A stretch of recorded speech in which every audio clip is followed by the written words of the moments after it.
Good morning, everyone.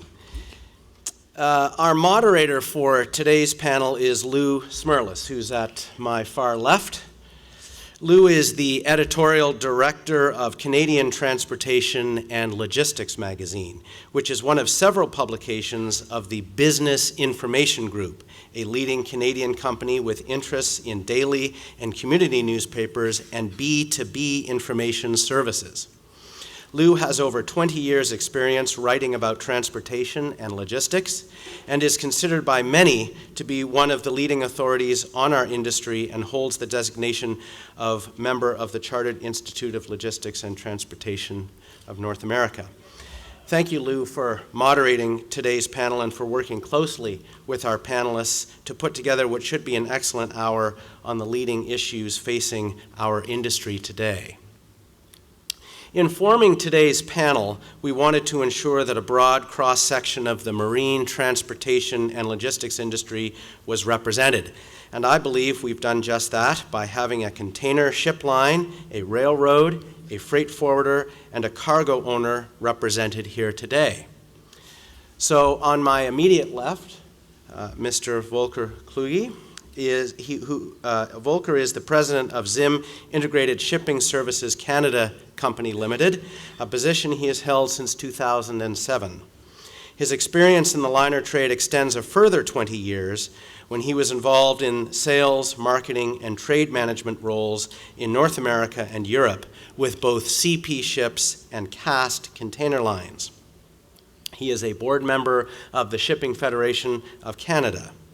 Zim, by the way, is celebrating more than 40 years of service to the Port of Halifax with 2 weekly services originating in the Far East and Mediterranean, respectively, and is currently one of the leading volume ship lines serving our port.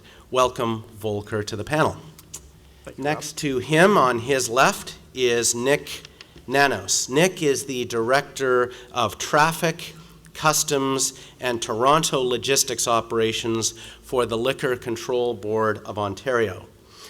As the cargo owner representative on today's panel, Nick brings a unique and important perspective to us today, as the LCBO is a leading containerized cargo importer at the Port of Halifax.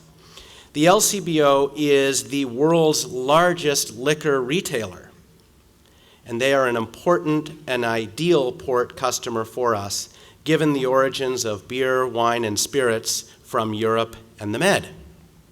Nick has 22 years of experience with the LCBO, and he recently achieved his CITT designation. His most important accomplishment recently, however, is becoming a father again, with a baby boy about a month ago, and we're very grateful to him for pulling himself away from that most important role to join us here in Halifax. To Nick's left is Jim Ramsey.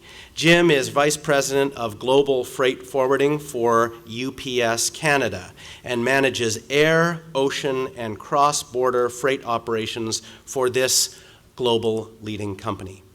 He has been with Yellow and Brown since 2000, and UPS's global presence is well represented in Halifax as the company moves considerable volumes through both the port and airport, not to mention its recent retail level entree into the Maritimes with ground parcel delivery services.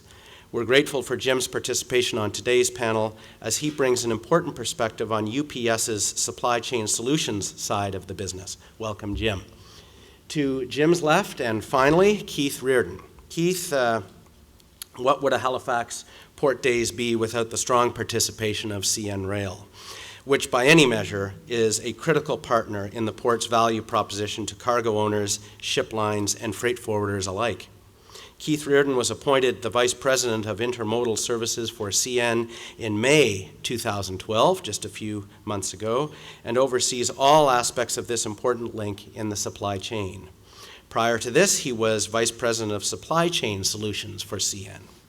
Past experience in our industry has included senior roles in logistics companies outside of the rail transportation sector. Welcome to the panel, Keith. So without further ado, Lou, over to you. Thank you, Rob. It's great to be here. Good morning, everyone. Great to see such a good turnout.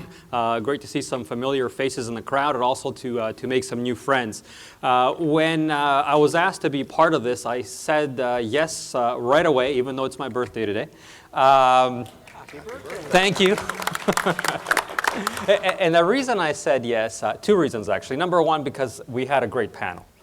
And number two, because we were going to get an opportunity to discuss the issues that I know are important to you, particularly at this time of the year when you're looking ahead and you're trying to figure out things such as, what's the economic forecast like? What are freight volumes going to be like? What are rates and surcharges, capacity? How are those things going to affect our business? And we're really going to get a chance to get into those issues. And as was mentioned, we're also going to be able to get a lot of feedback from you as well. So really looking forward to the next hour, and we're going to get started right away. Now, gentlemen, let's start by looking ahead a little bit. We are in what appears to be a very fragile and a rather volatile economic recovery. And both shippers and carriers are struggling with what to expect in the year to come. I want you to look at your own organization and what do you see as the main competitive pressure that's going to shape your business in 2013? Nick, I'd like to start off with you. Okay, well, from a pressure perspective, I think there's a lot that's going on in the world. We're a retailer, an importer that brings in product from 80 different countries. So what happens elsewhere has a huge impact on our business. When we look at Europe, which are quite honestly are strategic countries for us, the Portugals and the Spain and the France and the Italy. What's going on over there with certainly in terms of from a labor unrest, in terms of how that impacts our ability to move freight and get the product here, that's going to have an impact on us moving forward, and it's something we aren't taking very lightly. The U.S. is in an election year. Again, we get a large amount of inventory from the U.S., so that's a pressure that we're really focusing on because it'll have a big impact. Recently, the Middle East, yet again, we've closed the one embassy in Iran and other ones intermittently for days here and there. What's that going to do to fuel and how that's going to drive up our costs? And then we start looking at, within our own market and what's going on in Ontario. And, we've got a lot of labor unrest in Ontario, whether it's in the public sector, whether it's with the unions, the CAW, one's just settled, and I guess the other will hopefully follow suit. We've got an NHL strike going on, which is going to have a huge impact to me personally. It's going to have an impact to the organization on the wholesale part. And that's a big, it's 17 to 18% of our sales. So we're looking at that as having a huge impact on us. Someone didn't turn the taps off, and we're getting all these extra charges in Montreal. So, from a shipping perspective, there's other costs that we're incurring. So the year ahead, it looks, there's going to be definitely a lot of challenges that we're going to have to face. Okay, let's move to our two carrier representatives now. First of all, Keith, let's go to you. What are the competitive pressures you see shaping your business approach to 2013?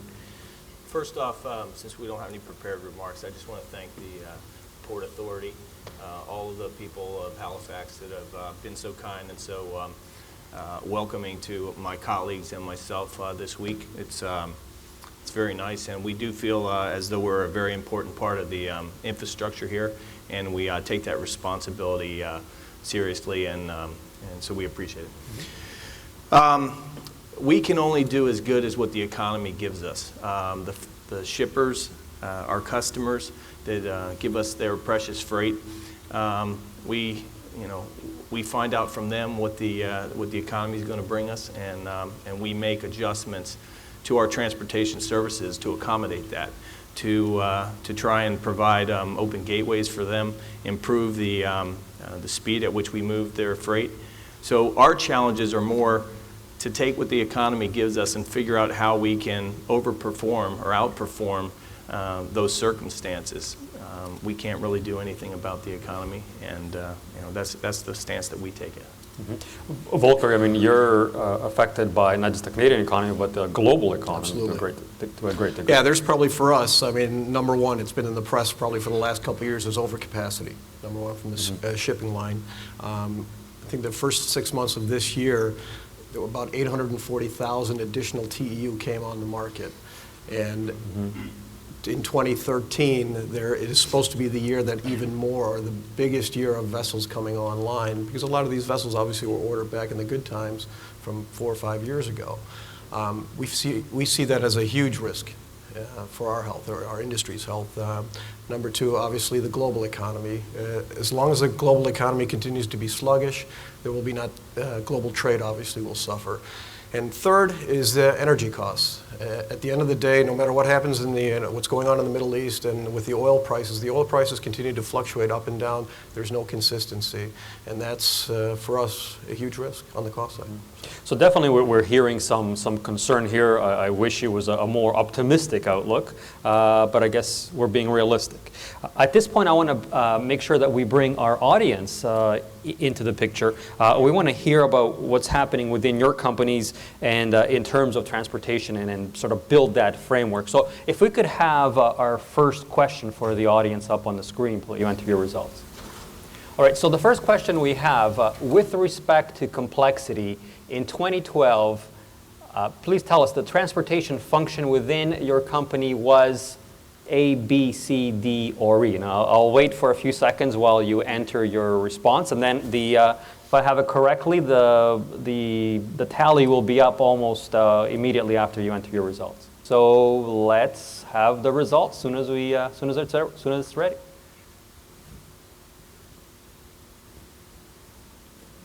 Becoming more complex. Okay, not a surprise actually. So we're in a situation where we have concerns about where the economy is going, concerns about costs rising, and at the same time, as far as transportation is concerned, we're seeing it becoming more complex, and actually a quarter of you are saying it's becoming much more complex. So for the carrier panelists and also for the third-party panelists here, I mean, you have your work cut out for you in the years ahead.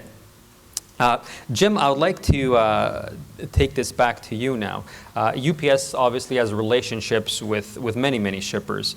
In your discussions with them, are you seeing a clear pattern emerge as to what will drive their supply chain related decision making for 2013? Yeah, Lou, and happy birthday, by the way. Thank you. A clear pattern is always hard to find, but building on some of the comments earlier, what we see companies talking about really come down to 4 things. One is the Canadian dollar and what trend it has been on for the last while and what that does for the Canadian exporter, and particularly exporting to the U.S., which is the second side of that one, is what's going on in the U.S. economy for driving those exports. 70% of our exports, of course, still go to the U.S. as part of that big picture for where Canadian companies focus when they look outside of Canada.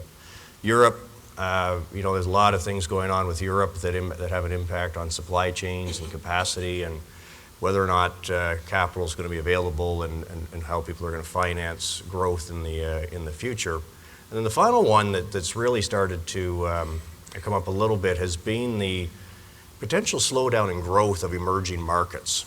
Certainly Brazil, Russia, India, China, the BRIC countries. You throw South Africa in there for the BRICS. You've seen a few stumbles this year in those economies, and what that's creating for companies I talk to is a high level of uncertainty, and with that uncertainty comes a whole lot of caution, and so the caution manifests itself in a couple of ways. One is they're not willing to invest as much. And secondly, what they're really driving towards, and we were chatting about this a little bit before the session began, being razor thin on inventory levels. Mm-hmm. And one of the things where the way that's manifesting itself in the transportation world is we're seeing smaller orders, quite often some of the same volumes we've seen in previous years, but broken up into smaller quantities. And what that comes down to is people not willing to take the risk for the big order, not knowing how quickly they're going to be able to sell that through, mm-hmm. or producing ahead of time, not knowing how quickly they can push that outside of the country. So that's the one aspect of it.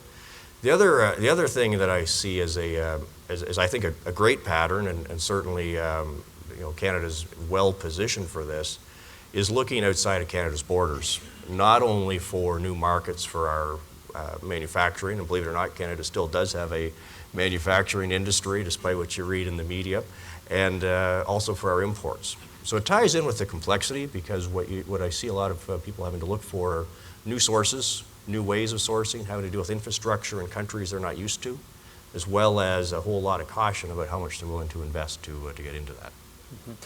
Thank you. Before we move to the next set of questions, I also want to go back to the audience one more time, because again, I want to understand what is shaping your challenges. If we can see the next question up, please. All right. So for this year, your shipping requirements were becoming much more demanding, C, D, and E options. So if you could take a moment to fill that out. All right. So let's see the results. Keep in mind, in our first question, we were saying that customers were becoming much more demanding. And now we're seeing a situation where, again, similar, basically, more than half of our sample here are saying that shipping requirements are becoming more demanding in their operation. All right, so folks, keeping those two survey questions from the audience in mind, and looking in relation to transportation and logistics, what's your top priority for your company heading into 2013? Nick, let's start off with you again. Well, our top priority is efficiency. We're calling it the 3 E's, and that's how we're branding it to our team, because it's efficiency, it's ergonomics, and it's environmental. So from a logistics perspective, we're looking at a lot of automation in our retail service centers. There's efficiency, there's cost savings with that. Ergonomically, there's a lot of gains. We have our workforce is getting older, and there's a high instance of lost time injuries due to musculoskeletal type injuries, so that'll help us with that. So we're doing things at all our different facilities in that regard. From a transportation perspective, we're doing exactly what Jim referenced in terms of our buying patterns have changed and how we're procuring our inventory. So, we're buying a lot more less than container loads, less than truck loads, to kind of find that sweet spot, because at the end of the day, our owners have a $15 billion mortgage that we got to help them pay. Right. And that's more money that we can give off to them. So that's a huge priority for us. And then, of course, from a strategic perspective, we're constantly looking at different modes. So whether that's increasing water transportation on certain lanes of traffic, or rail with out of other lanes. As an example, here in Halifax, there's good infrastructure with CN, and those are definitely good opportunities for us. So, okay. Keith, let's go over to you. What's the top priority for your company heading into 2013? Specifically on my part of the business, this is key because we are such a large growth segment for CN, is meeting and exceeding the customers' expectations. All of our customers have, especially on the overseas market, have quite a few headwinds, and it's our duty to talk with them, try and figure out where we can help them, whether it's opening up new gateways, entering into new markets with them, improving the speed and reliability of the service, creating new products for them. Some of the new products that we're getting involved with are things that we haven't done before. So we're innovating, we're collaborating. So, that's the knock against railways in the past, is that we're kind of set in our own ways. So it's something that Claude and the leadership team have been putting forward over the last 3 years. And it's a continuation of that, is that we're innovating, we're collaborating, and we're listening to our customers, and we're trying to help them perform better in the markets that they're going after. Okay. Volker, over to you. Yeah, I was going to jump on what Keith was saying. I mean, we're always looking to improve our efficiencies, but we're looking at different markets, trying to improve our business. Case in point, we're working with our partners together to try to find new business opportunities, and we recently had some success here in Halifax, actually, with in the previous panel, the Logistec was up here talking about stuffing opportunities. We got together with one of our larger forest product customers. The railroad came to the table with the opportunity. Logistec came to the table. We did. We were able to move business away from the Port of New York to the Port of Halifax, and I think that was a win-win for everybody. And I think that's the trend that we're trying to do, is together with our partners to get other business opportunities or better business opportunities for 2013. So we seem to be pretty much in agreement that working on improving efficiency is a key priority. I want to turn it back to the audience because I want to hear from you what you feel should be priority for 2013. Can we get the next question up, please? So in 2013, a shipping company's top priority should be A, growth, B, maximizing asset utilization, C, maximizing profitability, D, increasing customer satisfaction, or E, reducing costs. Let's have your answers, please. Okay, so definitely increasing customer satisfaction. The top one, followed by a distant second, maximizing asset utilization. Interesting, 16% of you said maximizing profitability, and 11% said reducing costs. And Jim, that kind of relates to the next question I was going to ask, and I was going to go to you for that one. A lot of times when I'm speaking with carriers of all modes, one of the things they point out is that we've really taken it on the chin over the last couple of years of recession. We're seeing our costs rise, so we really do have to put an emphasis on reducing our costs and improving our profitability. Jim, you have to play on both sides. I mean, you work with both of the carriers and the shippers. Can you see a way for the carriers need to bring their costs into line to bring their profitability up, and also shippers' needs, to maximize their efficiencies, keep their own costs low? Is there a way to bring those two lines of thought in sync? And if so, what's the best way to do so? Yeah, and Lou, I'm not so sure when you dig deep enough into an organization that there is that big of a contrast between what everyone wants. I mean, many leading organizations are very much focused on sustainability. And sustainability, we often just paint that as being green, which is a key element of that. But it's also making sure you've got a business model that works not only today, but in the future. You need a business model that will get you. UPS has been around 105 years. We want to have a business model that gets us to the next 105 years. And our point of view when we're working with customers is we want to give them that kind of stability for where they're going. Mm-hmm. Where you sometimes run into the challenges when you get right down to it of the grind of the rate negotiation at the front line is quite often you forget some of the longer term business issues you've got. So it's interesting as well the kind of almost the contradiction of increasing customer satisfaction as a key priority. At the same time as they say, but you need to drive out cost. And why I look at it from a couple perspectives. The first is, and I certainly you heard it from everyone here, it's about efficiency. It's about thinking about how you run your business differently today than you did yesterday, and how you're going to run it tomorrow to improve that productivity. And I think if you look at productivity trends, they've been pretty good in the transportation business. The other side of that is also making sure that you've got that good conversation, and Keith referenced this, about how you make sure your services as a provider help that next person in the supply chain be successful. Mm-hmm. What is it? What's my quantifiable value proposition? Not just that I've got technology, or not just I've got fast ships or slow ships and fast trains or slow trains. What does that mean to your business in quantifiable dollars? So the better you have that open dialogue, certainly RFPs are a key piece of this, but every one of the carriers does have their own unique things they're doing. Mm-hmm. The good carriers want to get to understand your business, and they want to understand how they can help that business. So what that helps you do is come up with a business model that's sustainable. You're not just taking the lowest cost provider who may or may not be here for the full length of your RFP, which can then create all sorts of challenges for you, or doesn't have the financial strength to deal with the major impact to the supply chain. And so there's a lot to it. And typically I recommend to people, make sure you know as a supplier who your customer is. As a customer, make sure you know your supplier inside and out. Mm-hmm. And quite often I don't see people go as deep as they should in those areas. Well, Nick, let me ask you, I mean, you outlined what your priorities for 2013 are. How will you be leveraging your supply chain practices to make sure you're addressing those priorities?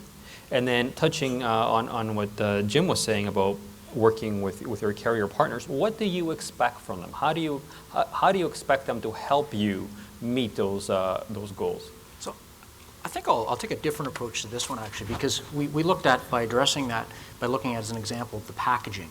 So one of the big initiatives that we've got we have two big packaging initiatives that we're looking to gain efficiencies, because with our cargo, generally we weigh out, we never cube out. So we have one that's called the lightweight bottle initiative, and that's basically, as small as it sounds, taking what on average was 515 to 520 grams per bottle down to 420.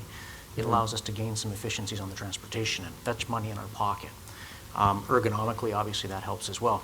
There's also the case conversion process that we've got program, and that's basically, we've put a maximum case limit, weight limit, of 18.9 kilograms, which again allows us to gain some efficiencies when we're loading the containers, and that's saving us more money, aside from the fact, and again, going back to the ergonomic benefits of our workforce. We've got primarily, I think the average age is 51. It's primarily 60% of them in the stores are female. So that has a huge cost reduction. So we're looking at different parts of it, and packaging is such a key part of from our supply chain partners, and in this particular case, mainly with the suppliers.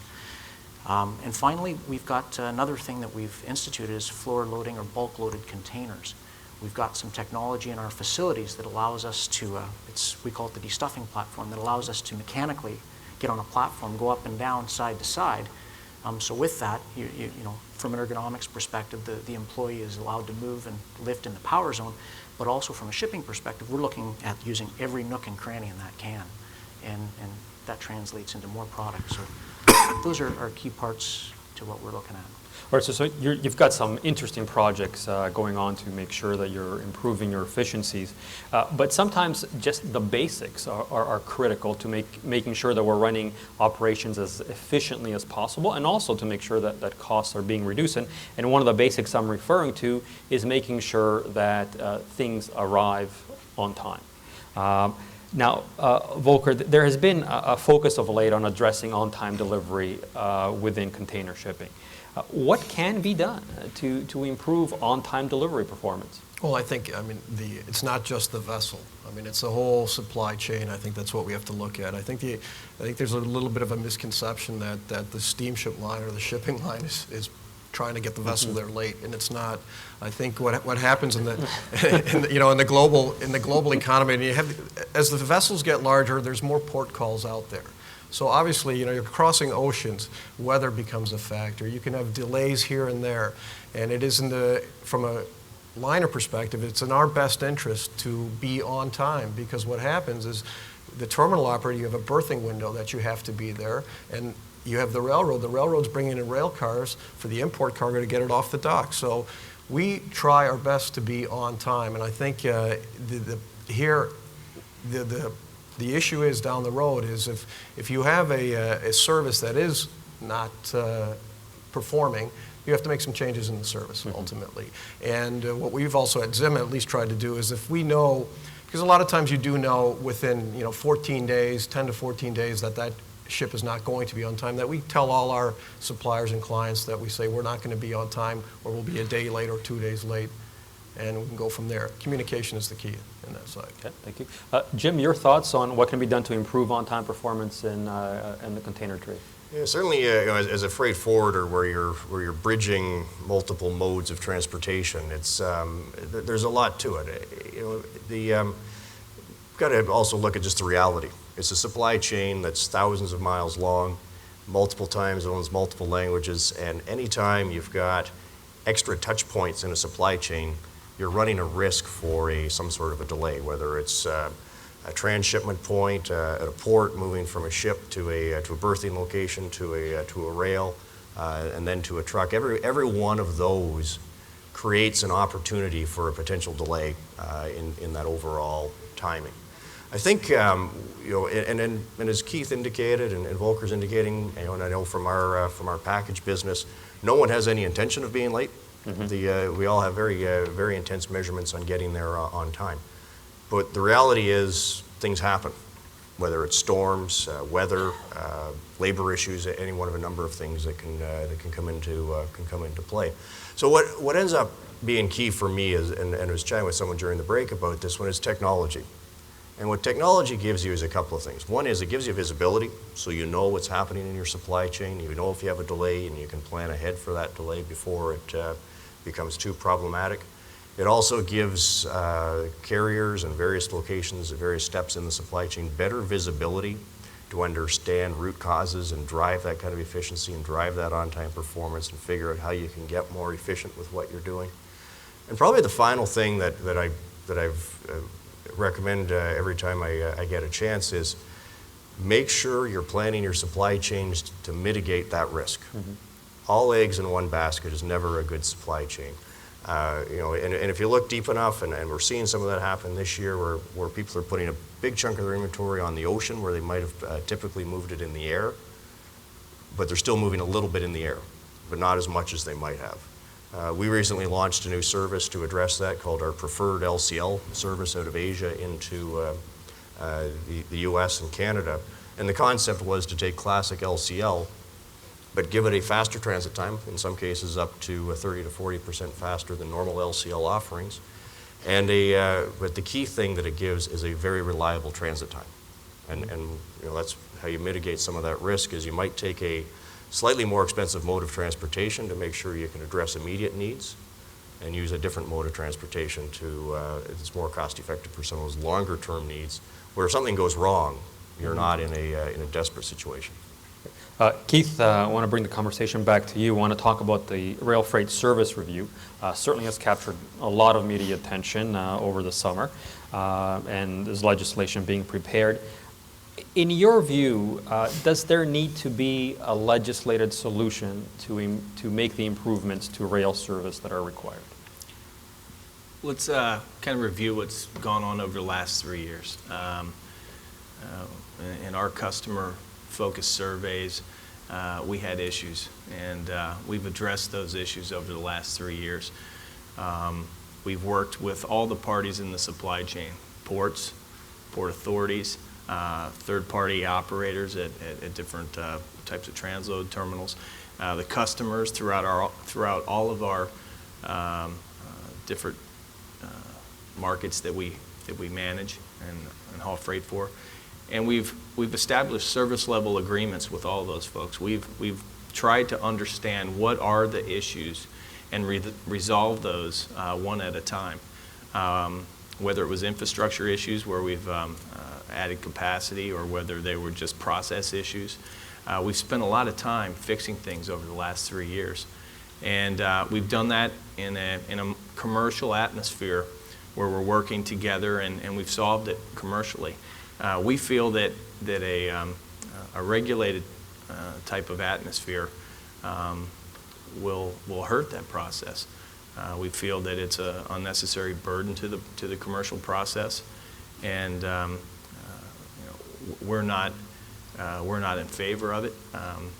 I've spoken to a lot of customers over the last 4 months of my new role, and they see the direction that we're headed is very good, and I just don't think that the regulation is required.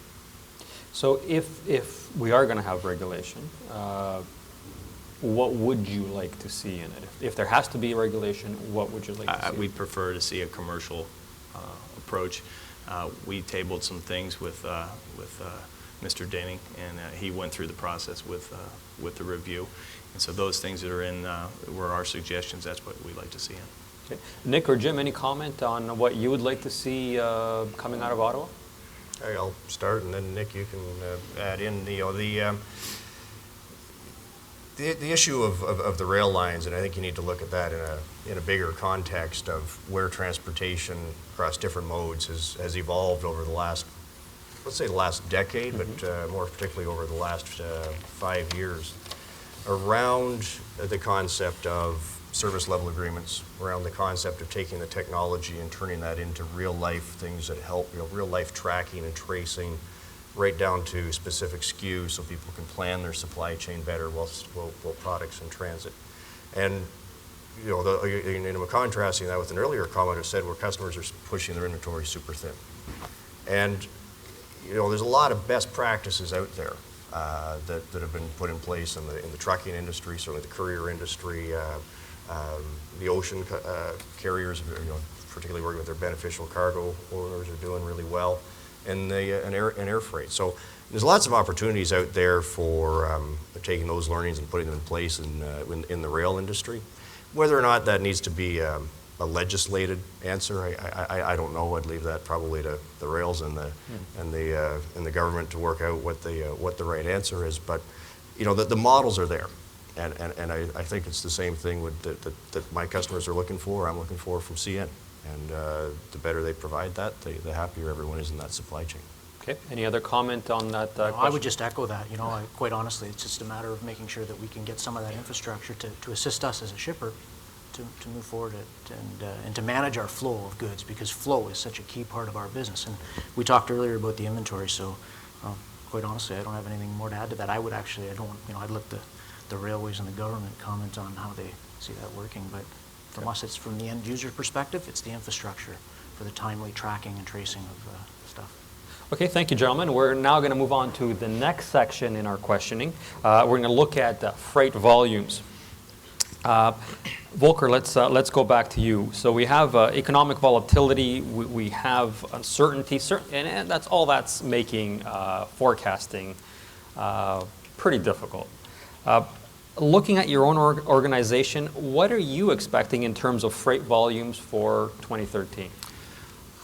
Despite us being very pessimistic, we do see about a 3 to 5% growth moving forward in 2013. I mean, there has been, you know, in certain markets, there has been a bit of growth moving, even out, you know, if we look at what happened already in 2012, and there's a bit of a turnaround coming in the shipping industry, at least in the second quarter versus the first quarter, hopefully in the third quarter of this year.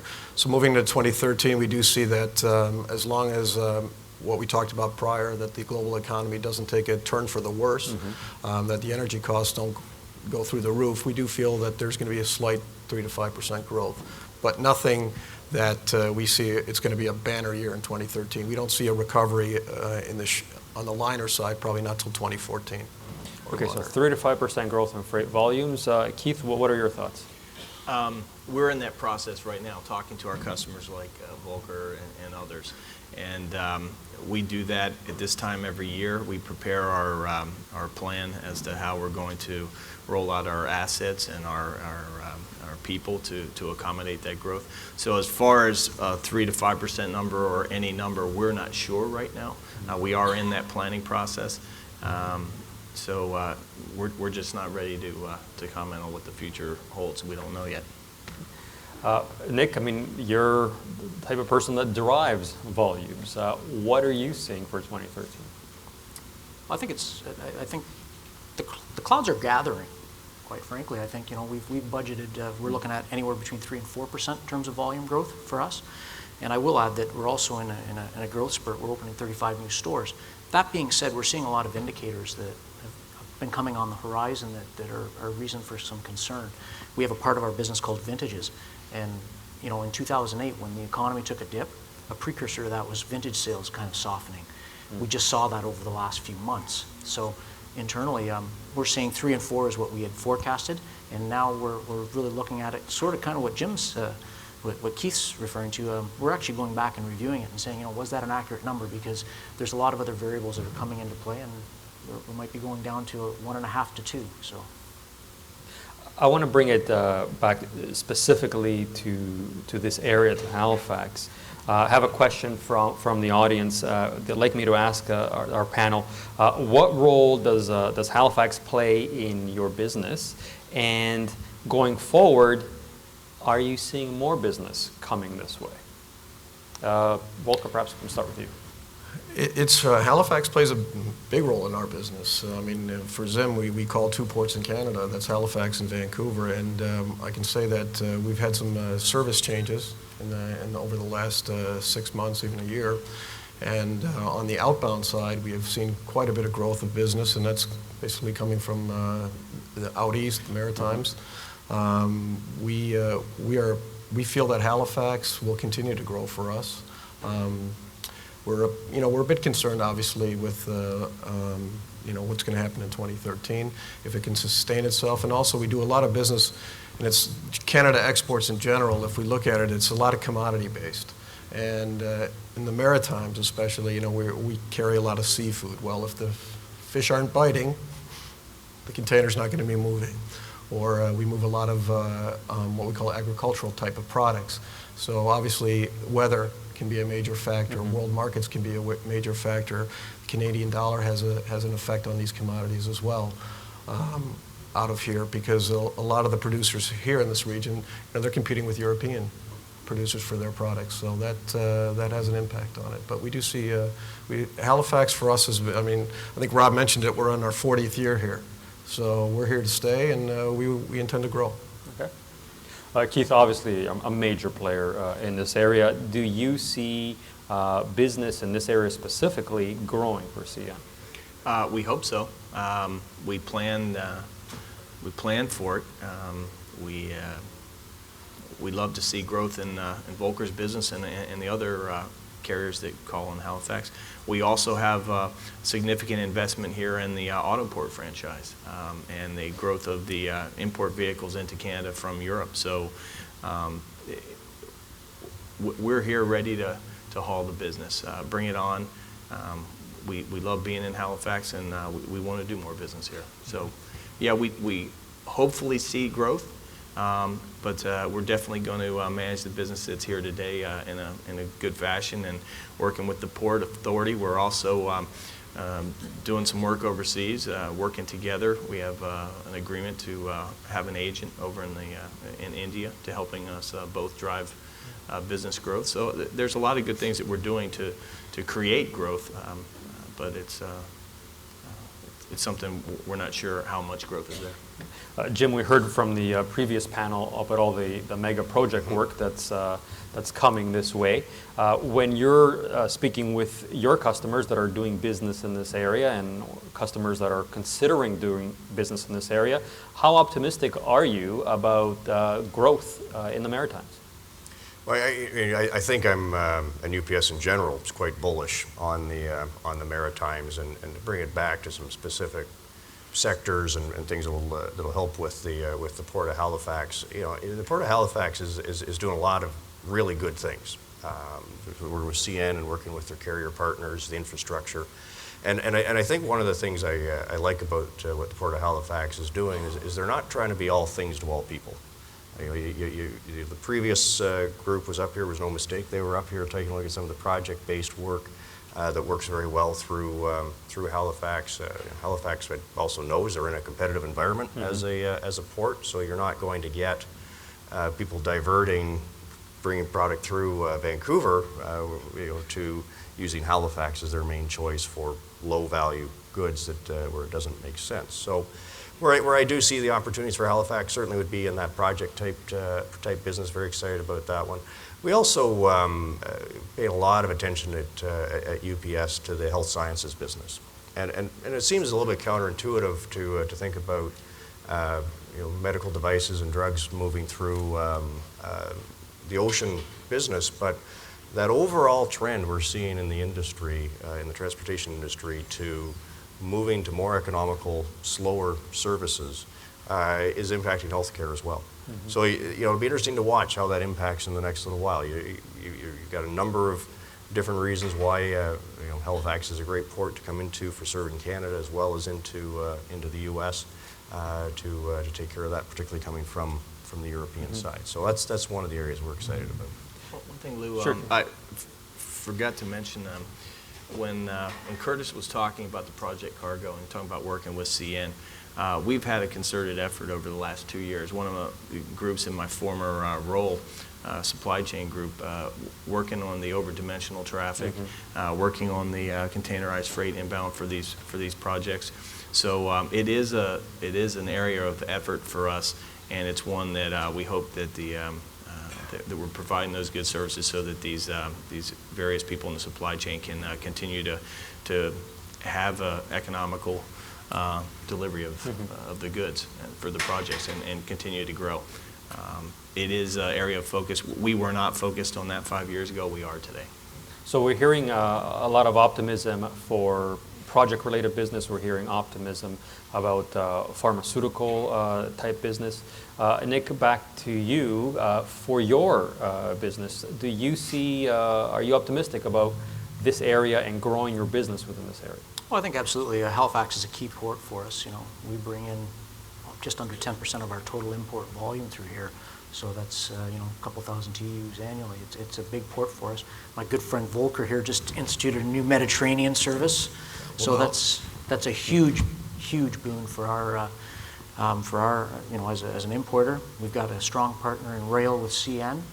And it's just, there's a lot of positive things with Halifax, you know, and then you really look on what's going on elsewhere, you know, and you look at the Port of Montreal, and I don't want to get into pros and cons of it, but, you know, there's a lot of surcharges that are being levied, so there's a lot of costs that have to be passed on somewhere throughout the supply chain that you don't have here, because naturally you have a great harbor, and it's ice-free, and it's deep, and it's you've got infrastructure to get things to central Canada.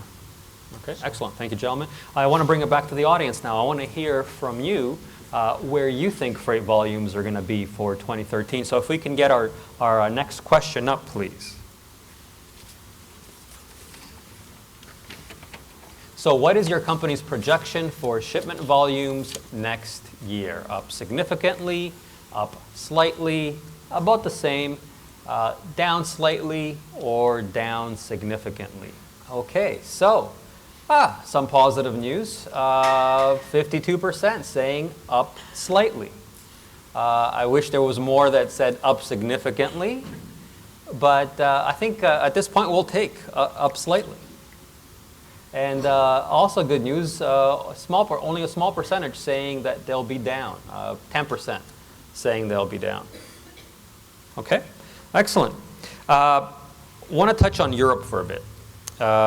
Officially now in a double-dip recession. How are the financial problems in Europe that Europe is facing? How's that going to affect our trade with them and this region in particular? Anyone who wants to chime in on this one? Europe is troubling, and if we sat here a year ago, we probably would have talked about Europe, and I'm sure hoping if we sit here a year from now, we're not going to be talking about Europe, because it is it's a 100-pound gorilla in the corner, and from my point of view, it's what's driving a lot of uncertainty in people's supply chains and in their decision making. They're not willing to take a lot of risk until they know what that looks like. I think Canada's got a lot of good things going. I think free trade agreements are the way for us to go. UPS is a big proponent of international trade as a way to drive economic growth globally. So I think there's some good opportunities there. Now, the challenge to that one is when you've got one of your biggest, closest markets other than the U.S. in a double-dip recession, you're creating challenges for your commodities and your manufacturing for where to go. You also have the same thing in reverse when you've got some of that high unemployment in Europe. Are they having to, are businesses that used to be sustainable no longer sustainable when they're bearing the full cost of running that business? So then, is that available for us to import? So I think it does have an impact on what comes through Port of Halifax. Does have an impact on Canada's overall economy. Now you mentioned that 800-pound gorilla. We're about to do a major free trade deal with that gorilla. Keith, if this deal happens, and it looks like it's going to, would it be a big deal for freight activity the way the North American free trade deal was, or not so much? I think anytime you have a trade agreement, it's a positive. And depending upon how the economies of both of those countries or regions, depending upon how the agreement goes, it's not going to be, you don't measure it the first year, you don't measure it the second year, you measure it over a period of time. So I think it's a good thing for us. Okay, excellent. I also want to talk about maritime trade with Asia and the Indian subcontinent. We heard earlier how much more important that is becoming to this port. Now we're looking at doing business through the Suez Canal and using that as a way to lessen our reliance on North American markets, particularly at a time when the U.S. is not as strong a trading partner as they used to be. So we're seeing now about, I think it's about 45% of total container cargo handled in Halifax coming from Asia. In your view, Jim and Volker, I'll put this question to you. In your view, how far can we go with this? How big can Asia become in terms of importance? I think it's probably unlimited to a certain extent because just the population base that's in Asia. If we have to look at it that way, I think there's two sides of it. We always have to look at export and import. Canada being a net exporter of commodities, and with Asia being the manufacturing side, the commodities are going to go into the manufacturing, and then those products are going to come back into Canada ultimately. So I think the growth potential is there. For the Port of Halifax, obviously cross Suez is the way to go. A case in point, we just started this med service, but probably half the carryings are coming from the Indian subcontinent. Mm-hmm. And that just goes to show that where the volume is or the way the trade lanes are going. So we do see, I see it as a growth area. What I like about it is it represents that trend that Canada needs to do, which is diversify.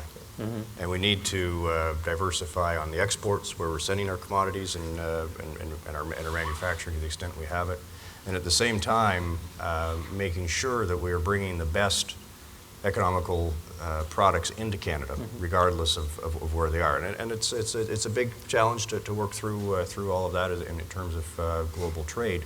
But the fact that we've seen that growth out of Asia through Halifax, to me, is it's a good indicator that we're headed in the right path.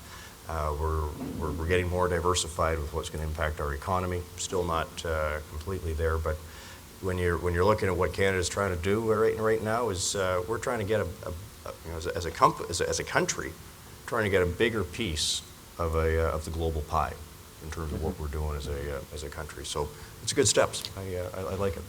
Let's talk about the Panama Canal as well. Some major expansion happening there is in 2015. Definitely will play a role in determining future shipping patterns.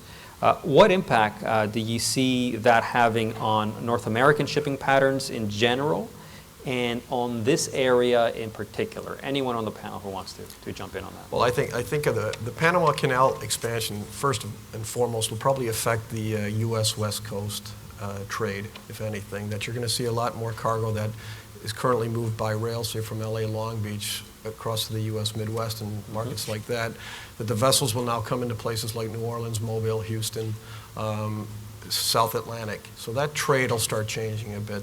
In this area, I don't think, if we're talking just the maritime provinces here, I don't think there's going to be that much of a change, at least in the beginning, until the shipping patterns start to work themselves out. Possibly on the export will open up, more opportunities. But it goes back to the question before. I think the growth area here is the Indian subcontinent and Southeast Asia, and that will continue to move cross Suez, and that will grow cross Suez. I think Jim made the point before that the low volume, not low volume, but the low cost type of product that's currently coming from Asia is not going to come all the way around to Halifax and then come back into the interior. That's not going to happen. So that's where I see the focus on the Panama. So. Anyone else have different thoughts on that? Well, the only thing I'd add to that is Panama Canal. I think they're looking late 2014, sometime into 2015 for that to come online. And the other thing you need to overlay on top of that one is what's the shipping industry going to look like in terms of size of ships at that point? And they're going to be massive, and they're going to be very fuel efficient. How that translates, I really don't know. It may change the whole economics, and it may impact the rail business, because all of a sudden what was economical on the rail or fast on the rail may now become more of an ocean play because of some of those changing dynamics when you get the mega ships that are going to be far more fuel efficient than what we're seeing today. As a rail carrier that serves New Orleans and Mobile, I like Volker's answer. Okay. I bet you do. You're welcome. Now, gentlemen, we have 10 minutes left, so I want to make sure that we address some of the questions that I know folks are keen on hearing answers to. And one of them is, what's the direction of rates and surcharges in the year to come? So let me start off with you, Keith. Carriers from all modes, as I mentioned earlier, have been quite clear that, after several years of downward pressure on rates, they need to start boosting their revenues. They need to start thinking about their profit margins. In the year ahead, what can we expect to see in terms of direction of freight rates? Well, from a CN perspective, we don't really comment on the rates. It's confidential contracts that we have with our customers. People in this room would appreciate that are our customers. But I can tell you that we feel that we're very fair in the application of our rates and our surcharges, and that we will continue to be that way. A lot of our customers are in industries that have been hurt financially over the last several years, and we take that into account as we move forward. Okay, Volker, over to you.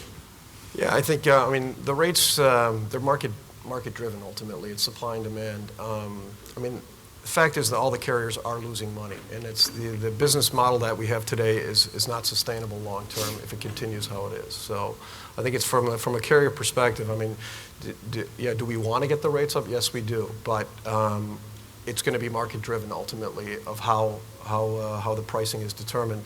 It is, for us right now, it goes back to we want to improve our efficiencies. We need to bring the industry on a whole needs to start making money again. It cannot continue to operate in the red, because it's not healthy down the road for anybody, whether that's shippers, importers, anybody in the supply chain. When one of the partners in this whole supply chain is making losses long term, it's just not a sustainable business model. So, like I said, it'll be market driven to see how things end up, and that's the way we see it. Nick and Jim, that's a very strong statement coming from Volker and saying that the current business model as it exists for carriers, at least on the marine side, but I also hear that from trucking companies. I've heard the same argument made from some of the air carriers that are in some pretty deep financial trouble.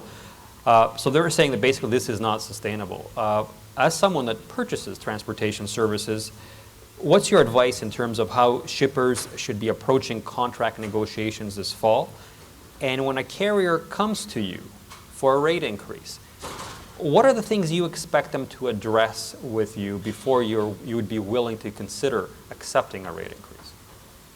Well, I think the key word that Volker said and that others have said is partner.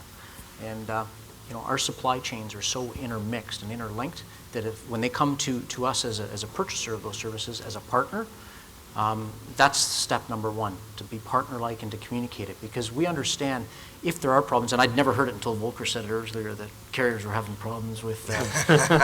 News to you, huh? Yeah, none of the 40 people tell me that on a regular basis. But it's exactly right, because, my dad was self-employed his whole life, and he used to say, son, you can't sell from an empty wagon. Well, if I can't get the goods, I can't execute our marketing programs, and our business depends on it. So I think that's the biggest thing is to have a partner-like focus, be very communicate it, and then to try to mitigate some risk. So as an example, like as CN, we do enter into contracts with everyone, and while they're confidential, we try to mitigate risk, and we try to share risk, whether it's on the currency side for fluctuations, whether it's on the fuel side with fuel surcharges or bunker adjustment factors and things like that. So it's really the overall theme is partner-like, and then sharing some risk, because we both have to do well. You can't have one partner that does well and then the other one suffers. In the long term, it'll be detrimental to everyone. Jim? Well, that's a good point. In the long run, everyone has to be sustainable, but the challenge that Volker pointed out is in the short run, prices are set by the market. And it's tough when you're sitting in a chair trying to negotiate rates with carriers, and all of us, and you've got a more cost-effective option that you're pretty confident is going to work for the next 12 months, and you tend to go with that one. When I'm talking to people about carriers are coming to us with rate increases, it ties back into one of our first questions about customer satisfaction, customer service. What are they doing with technology? And the real thing that I look for out of all that one is, how does that rate increase, whether it's from an airline as a freight forwarder or an ocean line, help me build my value proposition? And if I can then sell myself a little bit differently down the road, then I can accept that. If it's just, I'm going to do the same thing for you I did last year and there's no change, well, I'm going to look around and see what else is out there, and that's where those low market rates come into play. It's a tough environment for the carriers, and I don't see it getting a whole lot easier in the short term. I do know it has to get stabilized in the long term, just to have sustainable business partners that you can work with. Let's go back to the audience one more time, and let's see what you think about the direction of freight rates for 2013. If we can get the next question up, please. All right, so in 2013, excluding fuel surcharges, core transportation pricing will be up significantly, up slightly, about the same, down slightly, or down significantly. You want to vote again, Volker? I'm thinking of it. He just told me. See, the other one I wanted to do multiple choice. This one I already know the answer. Some optimistic news there for you. The expectation is the majority, almost 6 in 10, are expecting rates to be up slightly, below 5% increase. The next highest portion, a little bit over a quarter, are expecting rates to be about the same for 2013. Gentlemen, I want to thank you very much for all your insights. I definitely want to also thank the audience. I really enjoyed the audience participation, and I hope you did as well. Before we wrap things up, I would like to go down the panel and just ask you very briefly, in one sentence, looking ahead to 2013, how would you summarize what you're expecting? Just one sentence. Keith, let's start with you. Okay. We're expecting that great things in the relationships with our customers, with our stakeholders, whether they be the ports, the terminal operators, other entities that we deal with, as well as our employees. We look for a great year in 2013. Jim. From an overall economy point of view, I'd say we're cautiously optimistic, with a lot of emphasis on the cautious part of that one. Certainly, we're excited about building the UPS presence in Atlantic Canada and continuing to work with the Port of Halifax. But having said all that one, we're also getting ourselves very prepared for potential volatility in next year. Nick. We find it bleak. We think that, the economy's got a lot of indicators that certainly as a retailer we're very concerned about. Sales are softening. So cautious, optimistic, with a heavy emphasis on cautious is a good way of putting it. And we're really looking forward to working with our partners to make sure that we can all make our way through it and have a successful year in the upcoming year. Excellent. Volker, last word goes to you. I think we're trying to continue to drive efficiency in our business, because at the end of the day, we want to try to make in 2013 is to become a viable business and ultimately get back into the black for us. And obviously the economy is going to have a big part of this, and we are, just as the other gentleman, cautiously optimistic as well.